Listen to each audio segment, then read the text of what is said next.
Welcome or welcome back to the CMO Summit. Before we get going with the next helping of inspiring content, we'd like to take a moment to thank our sponsors for helping us bring this event to your screens. And don't forget, you can access even more content from articles and interviews to our podcast series at cmoalliance.io. Enjoy the next session.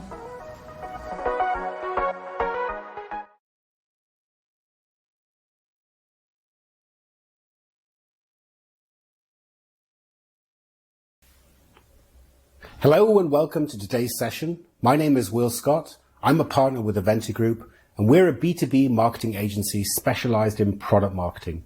And today we're going to be talking all about the challenge of channel marketing and the 5 things you should know. So in the spirit of answer first, let's go over a summary of those 5 things. Thing 1. Now we're going to be talking mainly about marketing through channel partners and what you need to do to be successful at that.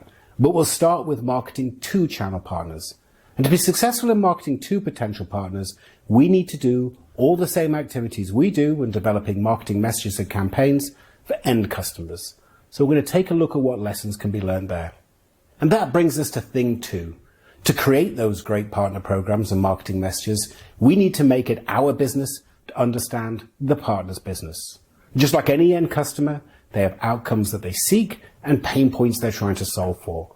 And they do that within the context of their own business and go to market. So we're going to take a look at some of the ways in which we can think about that. Thing 3. Just like an end customer, not all partners are created equal. There are many different kinds of partnerships you can have in place. Reseller partners, value-added resellers, service partners, training partners, and so on. And so when we design our channel marketing program, we need to think about the types of partners that we're going to be serving. Thing 4. We have to create simple, accessible, and wrappable messaging. We're marketing to the end customer at least one step removed, so we'll be looking at some of the techniques and ways you can think about creating great marketing messaging for use by the channel. And thing 5. We'll take a look at the disconnect that happens between partner channel sales organizations and our channel enablement and marketing through programs. We'll take a look more closely at what these potential disconnects are and some of the things we can do to avoid those traps. So let's get on with it. Thing 1.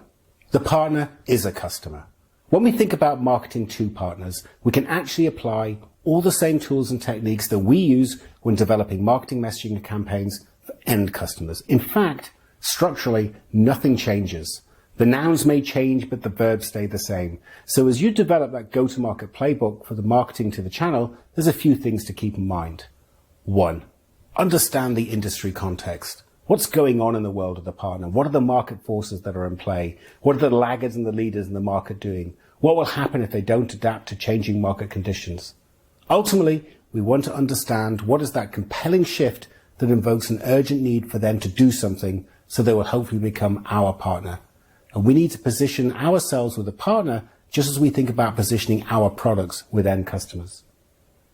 And so we must develop positioning for our channel program and the opportunity for the partners.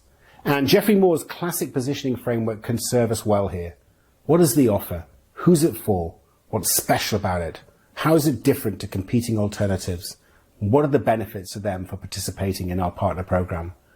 Going through this process will ultimately inform our messaging and collateral and campaigns and everything that flows from that. 3. Ideal customer profile, or more appropriately, ideal partner profile. Just as we create ICPs or ideal customer profiles, we must also create ideal partner profiles.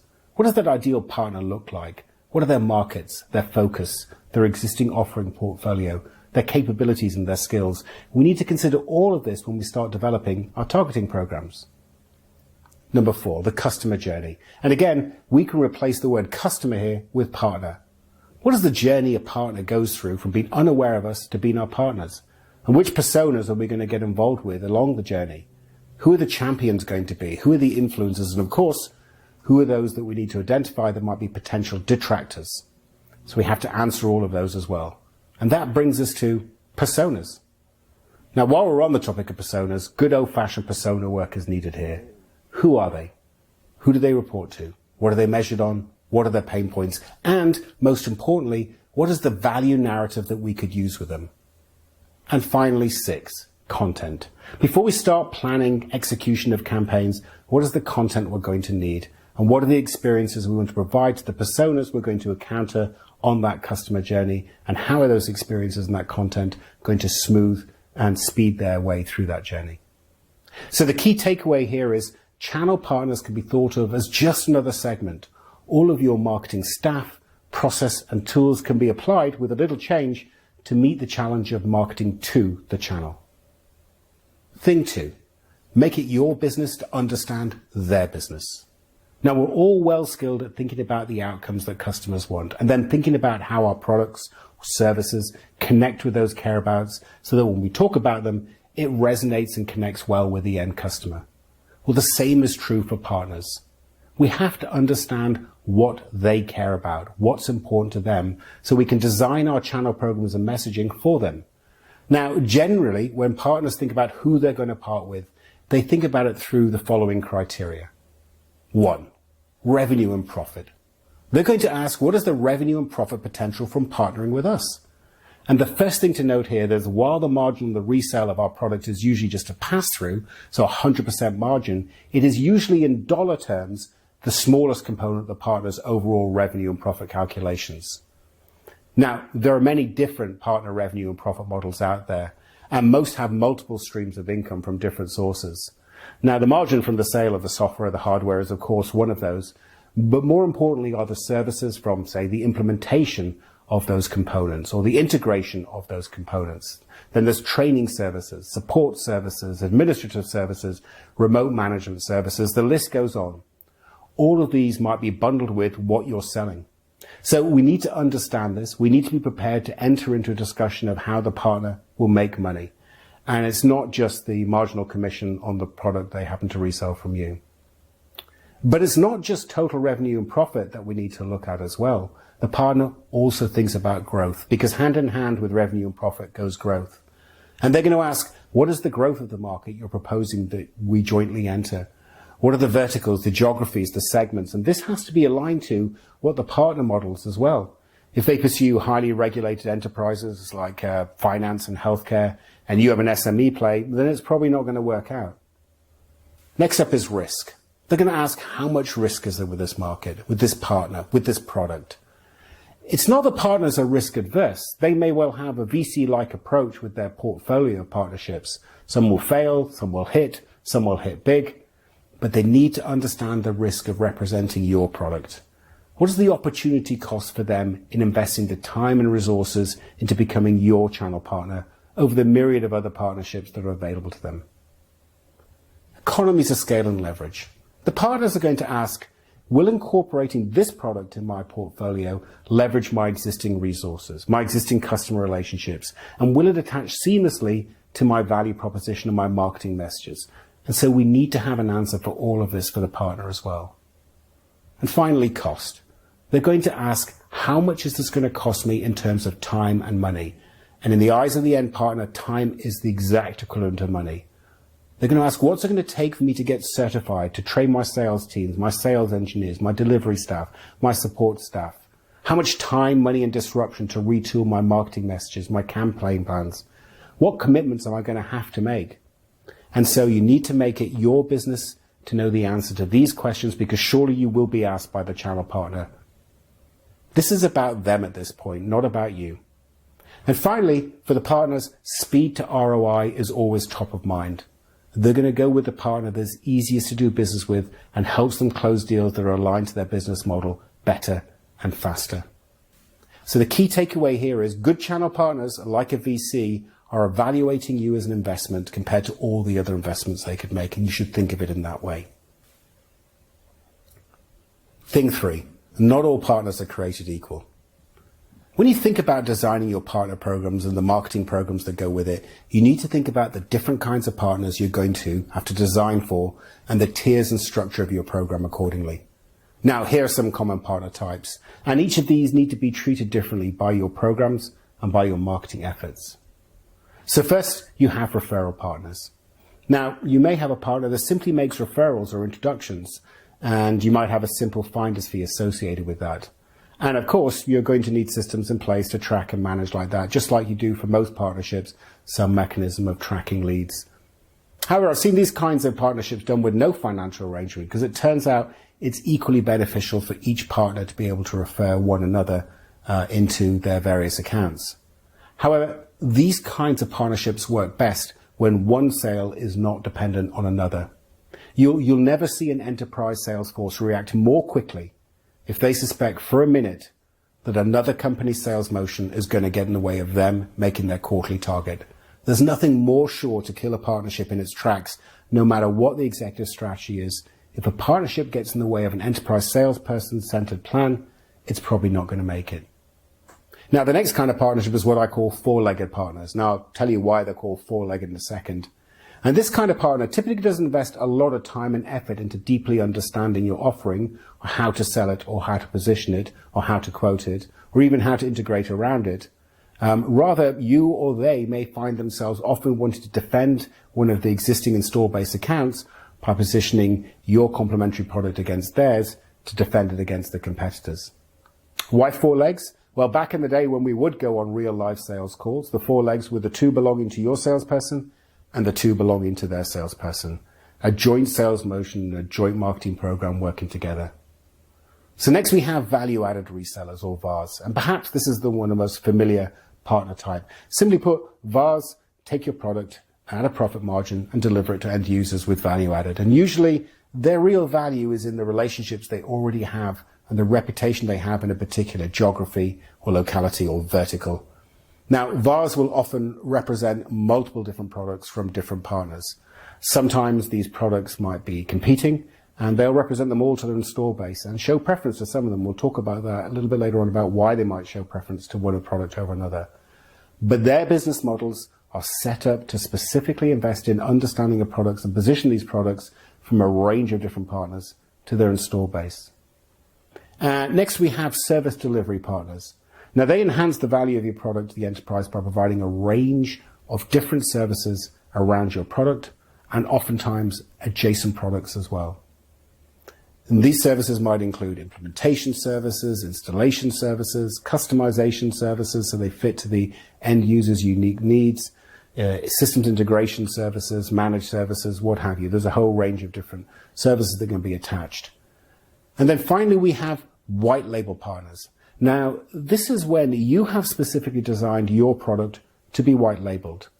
And what this means is the partner can apply their brand to your product offering entirely or in a very major or dominant way.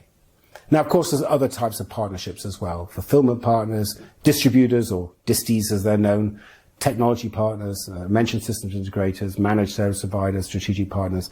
The list goes on, and we're not going to cover them all here today.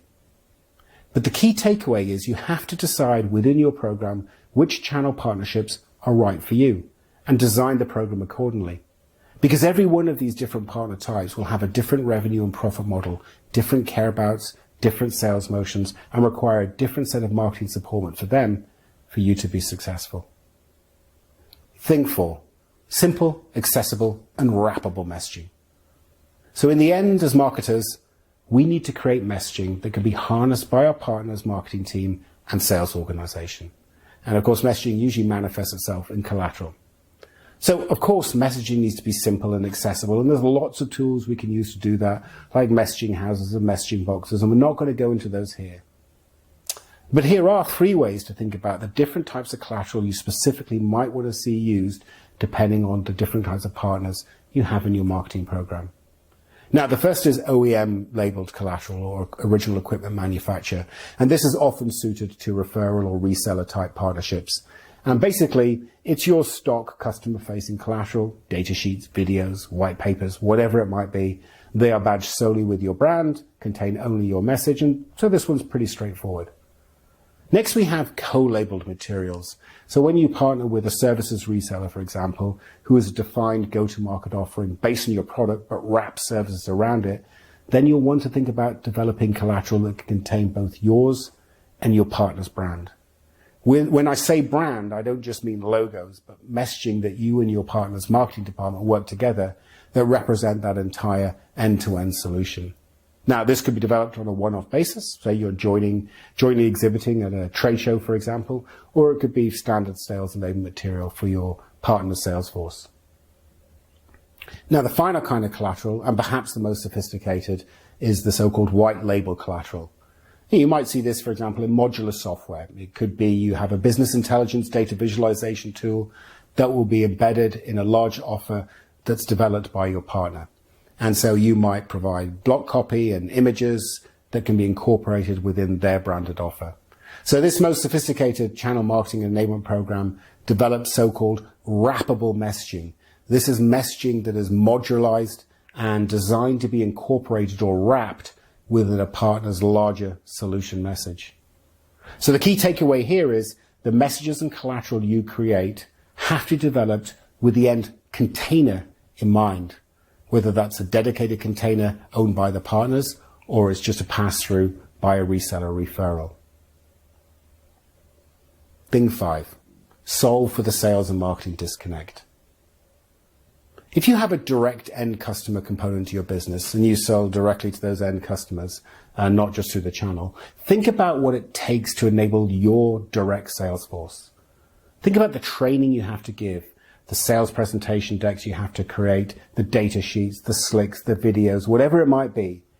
Getting the attention of your sales team is a challenge for most marketing organizations. Sales teams are in the now. Sales teams are in the now. They think deal to deal, week to week, quarter to quarter. And that's the way we want them. But it does seem you spend your time repeating yourself constantly, sending on the same training presentations, pointing to the same sales enablement portal. Now, all of these challenges, you can at least double them and then some when it comes to equipping, enabling, and training a partner sales force. And so you can't think of this as a fire and forget arrangement where you just send them to some kind of sales enablement site and away they go. You need to be patient and pay close attention to exactly what that partner sales force needs and the support of their sales engineering staff as well for them to be successful. And this is going to require you to be agile, always listening for feedback and ready to adapt and equip them in the way they see fit. But here are a few things to keep in mind. 1, competing for mindshare. So you have to make all of this sales training and enablement simple and easy to consume. If the partner sales force can't get what they need, if they're not having success, if they can't understand how to position and incorporate your product into their overall solution, then they will generally move on. Because here's the thing, usually there aren't specific mandates or quotas in place to sell particular partner products. The partner organization is interested in the overall solution sale. So therefore, it's often up to the sales and sales engineering team to decide what solution components to incorporate into their overall solution. And so, as easy as you make it for them to do business with you, this will be directly proportional and reflect the number of deals in which your solution is included. Number 2, enablement. More is less. The more complex your sales enablement materials are, the more voluminous. And I know sometimes we think and measure ourselves in the amount of sales materials that we produce. However, in this case, the famous quote that someone once said is, perfection is achieved not when there's nothing left to add, but when there's nothing left to take away. Keep that in mind. Be as prudent as you can with the materials and the expectations you have for your partner sales force to engage with you. Make sure you provide exactly what they need and don't overwhelm them. Number 3. Training to fill the Tetra spaces. Now, this applies to the partner sales teams as well as the technical delivery teams. Today, there's no tolerance for 3-day training offsites. 3 days out of the field, not selling, not delivering, will be completely unacceptable. And particularly when it comes to delivery times, for every hour the delivery team spends in training is an hour they're not being billed for. So partners want their training for both sales and delivery to be bite-sized, and for those bites to be self-contained and self-serve. So think of their calendar like a Tetris game. They have half an hour here, an hour there. Design your training to fill those gaps so that it's bite-sized, so that it can fill those spaces and solve that Tetris game. Number 4, to spiff or not to spiff. Now, if you haven't heard of it, spiff is a tool for incenting channel sales teams, and it's been around for a long time. And it stands for Sales Performance Incentive Fund. However, generally they're becoming a thing of the past, and I'd certainly recommend using them with caution. And here's why. Partners generally want to direct their own sales teams and not have influence from outside forces and be in charge of their own destiny. So spiffs as a means of motivation is not something we often recommend. Now, you can think of channel as a pay-to-play type operation, but the payment is not spiffs. The payment is not money. Spiffs always come a distant second place to what really has value in that pay part of the pay-to-play equation, and that's great channel training and great enablement programs and materials. And finally, mindshare, not money. A successful channel program is not about injecting money. Now, money does have a time and place with things like joint marketing funds, but it's about understanding the partner's business model and needs and then equipping them to execute against that business model. So the key takeaway here is this. Your entire channel marketing program comes down to this one thing: enabling the partner's sales force and delivery teams and making it easy for them to partner with you to market, sell, and deliver your offering within their larger overall solution. That's what's going to make your channel marketing program a success or failure. So here are the 5 things again. Thing 1, the partner is a customer. Everything you do to create great messaging and great marketing campaigns to market to end customers can equally be applied to partners. The nouns change, the verbs stay the same. Thing 2, make it your business to understand their business. The better you understand their business, how they think about revenue, profit, growth, risk, how they think about economies of scale and leverage, the more chance you will have of creating a great channel marketing program.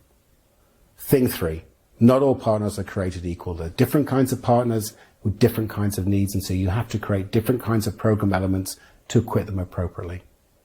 Thing 4, create that simple, accessible, and wrappable messaging. Think about how your messaging and content and collateral is going to be used within a combined sales motion and a combined marketing message and adjust it appropriately. And finally, thing 5, solve for that sales and marketing disconnect. The easier it is for you to do business with, the easier it is for the sales and delivery teams to understand what it is you do and the value you provide, the more chance you will have of them incorporating your solution into their overall offer. My name is Will Scott. I'm with Aventi Group. We're a marketing agency specialized in B2B product marketing, and we often work with our clients in their channel marketing programs. If you'd like to continue the conversation, please contact me at the details below. Otherwise, I hope you found this session useful, and thank you for your time today.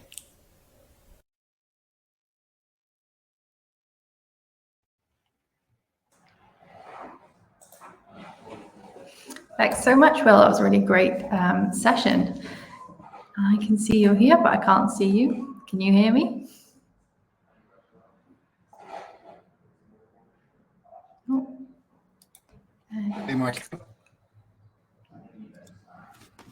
There we go. I can see you now. Okay. Yes. Yeah, all good. Cool. Well, I think we've got a couple of questions in the chat to go through. And if anyone's got any others, feel free to pop them in. So we have got a question here.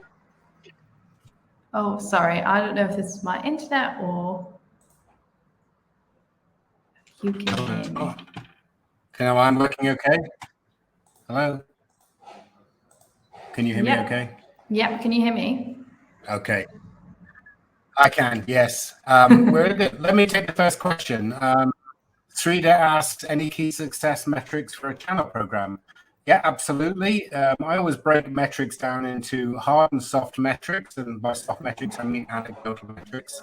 So the first thing is you want to get feedback from the senior management in the channel organizations, what they think of your program, how well designed it is. But then we go into hard metrics. One's the and the training capabilities. There will be normal training sort of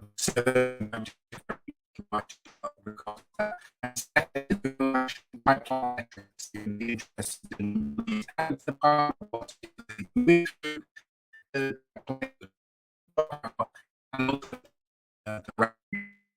is generated by the partnership. So those are metrics you can get more.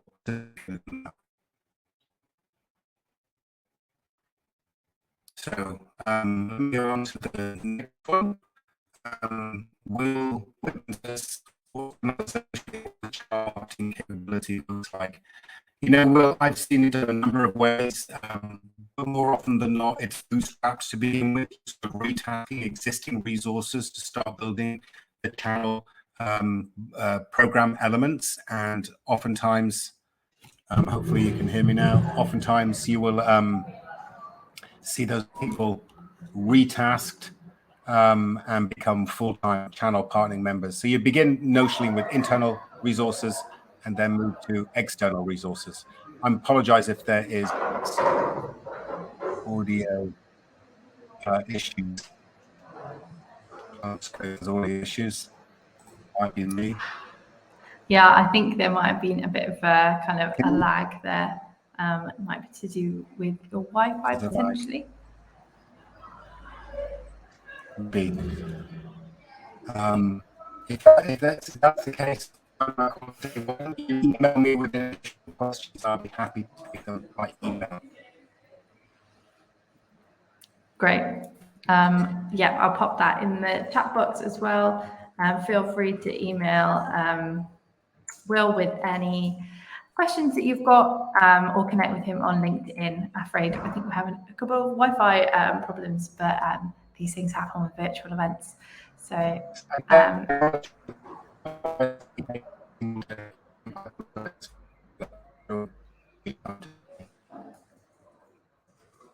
sorry, I did not catch that, but if everyone else did, then great. But yeah, we will leave it there for today, I think. Thanks, Will, for a great session. And thanks, everyone, for tuning in and your questions in the chat there. Apologies again about the kind of technical issues there. But yeah, hope to see you all in the next session. Thank you, everyone. Apologies myself as well. Thank you. Thanks, guys.